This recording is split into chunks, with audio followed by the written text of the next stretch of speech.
अथ श्री दुर्गा सप्तशती प्रथमोध्याय। प्रथम चरित्र के ब्रह्मा ऋषि, महाकाली देवता, गायत्री छंद, नंदा शक्ति, रक्तदंतिका बीज, अग्नि तत्व और ऋग्वेद स्वरूप हैं। श्री महाकाली देवता की प्रसन्नता के लिए प्रथम चरित्र के जप में विनियोग किया जाता है। भगवान विष्णु के सो जाने पर मधु और कैटभ को मारने के लिए कमल जन्मा ब्रह्मा जी ने जिनका जन्म स्तवन किया था, उन महाकाली देवी का मैं सेवन करता हूँ। वे अपने 10 हाथों में खड्ग, चक्र, गदा, बाण, धनुष, परिघ, शूल, भुशुंडी, मस्तक और शंख धारण करती हैं। उनके 3 नेत्र हैं। वे समस्त अंगों में दिव्य आभूषणों से विभूषित हैं। उनके शरीर की कांति नीलमणि के समान है तथा वे 10 मुख और 10 परों से युक्त हैं। मार्कंडेय जी बोले, सूर्य के पुत्र सार्वणी, जो 8वें मनु कहे जाते हैं, उनकी उत्पत्ति की कथा विस्तार पूर्वक कहता हूँ, सुनो। सूर्य कुमार महाभाग सार्वणी भगवती महामाया के अनुग्रह से जिस प्रकार मवंत्र के स्वामी हुए, वही प्रसंग सुनाता हूँ। पूर्व काल की बात है। स्वारोचिष मवंत्र में सूर्थ नाम के एक राजा थे, जो चैत्र वंश में उत्पन्न हुए थे। उनका समस्त भूमंडल पर अधिकार था।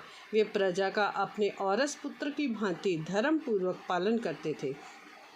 तो भी उस समय कोला विध्वंसी नाम के क्षत्रिय उनके शत्रु हो गए। राजा सूर्थ की दंड नीति बड़ी प्रबल थी। उनका शत्रुओं के साथ संग्राम हुआ।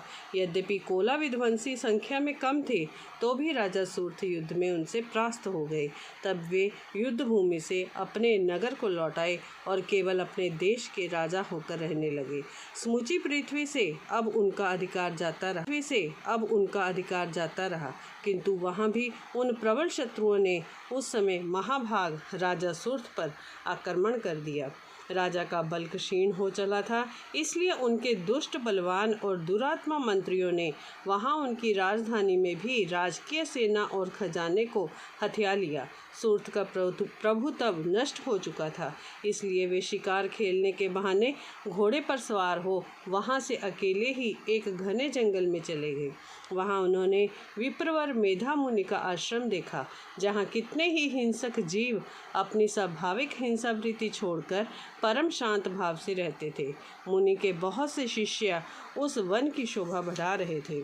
वहां जाने पर मुनि ने उनका सत्कार किया और वे उन मुनि श्रेष्ठ के आश्रम पर इधर उधर विचरते हुए कुछ काल तक रहे।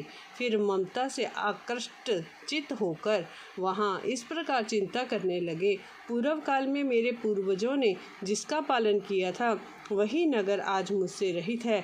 पता नहीं मेरे दुराचारी भृत्यगण उसकी धर्मपूर्वक रक्षा करते हैं या नहीं। जो सदा मद की वर्षा करने वाला और शूरवीर था, वह मेरा प्रधान हाथी अब शत्रुओं के अधीन होकर ना जाने किन भोगों को भोगता हुआ।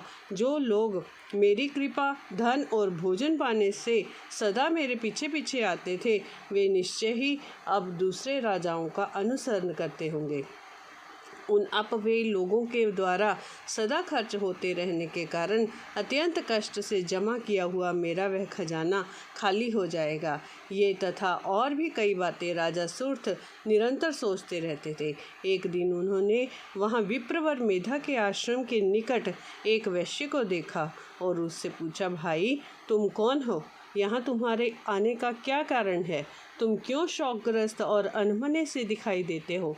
राजा सूर्थ का यह प्रेम पूर्वक कहा हुआ वचन सुनकर वैश्य ने विनीत भाव से उन्हें प्रणाम करके कहा। वैश्य बोला, राजन, मैं धनियों के कुल में उत्पन्न एक वैश्य हूँ। मेरा नाम समाधि है। मेरे दुष्ट स्त्री पुत्रों ने धन के लोभ से मुझे घर से बाहर निकाल दिया। मैं इस समय धन, स्त्री और पुत्रों से वंचित हूँ। मेरे विश्वसनीय बंधुओं ने मेरा ही धन लेकर मुझे दूर कर दिया, इसलिए दुखी होकर मैं वन में चला आया हूँ। यहाँ रहकर मैं इस बात को नहीं जानता कि मेरे पुत्रों की, स्त्री की और स्वजनों की कुशल है या नहीं। इस समय घर में वे कुशल से रहते हैं अथवा उन्हें कोई कष्ट है। वे मेरे पुत्र कैसे हैं? क्या वे सदाचारी हैं अथवा दुराचारी हो गए हैं? राजा ने पूछा, जिन लोभी स्त्री पुत्र आदि ने धन के कारण तुम्हें घर से निकाल दिया, उनके प्रति तुम्हारे चित्त में इतना स्नेह बंधन क्यों है? वैश्य बोला, आप मेरे विषय में जैसे बात कहते हैं वह सब ठीक है, किंतु क्या करूं, मेरा मन निष्ठुरता नहीं धारण करता। जिन्होंने धन के लोभ में पड़कर पिता के प्रति स्नेह, पति के प्रति प्रेम तथा आत्मीय जन के प्रति अनुराग को तिलांजलि दे मुझे घर से निकाल दिया, उन्हीं के प्रति मेरे हृदय में इतना स्नेह है। महामते, गुणहीन बंधुओं के प्रति भी जो मेरा चित्त इस प्रकार प्रेम मगन हो रहा है, वह क्या है, इस बात को मैं जानकर भी नहीं जान पाता। उनके लिए मैं लंबी सांसें ले रहा हूँ और मेरा हृदय अत्यंत दुखित हो रहा है। उन लोगों के प्रेम का सर्वथा अभाव है, तो भी उनके प्रति जो मेरा मन निष्ठुर नहीं हो रहा, इसके लिए क्या करूं? मार्कंडेय जी कहते हैं, ब्राह्मण तदंतर राजाओं में श्रेष्ठ सूर्थ और वह समाधि नाम का वैश्य दोनों साथ साथ मेधा मुनि की सेवा में उपस्थित हुए और उनके साथ यथा योग्य न्यायानुकूल विनयपूर्वक बर्ताव करके बैठे।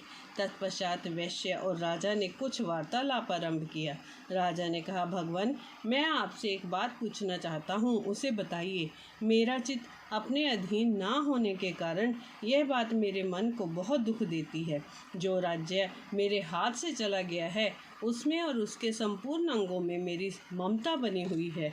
मुनि श्रेष्ठ, यह जानते हुए भी कि वह मेरा नहीं है, अज्ञानी की भांति मुझे उसके लिए दुख होता है। यह क्या है? इधर यह वैश्य भी घर से अपमानित होकर आया है। इसके पुत्र और स्त्री और भृत्यों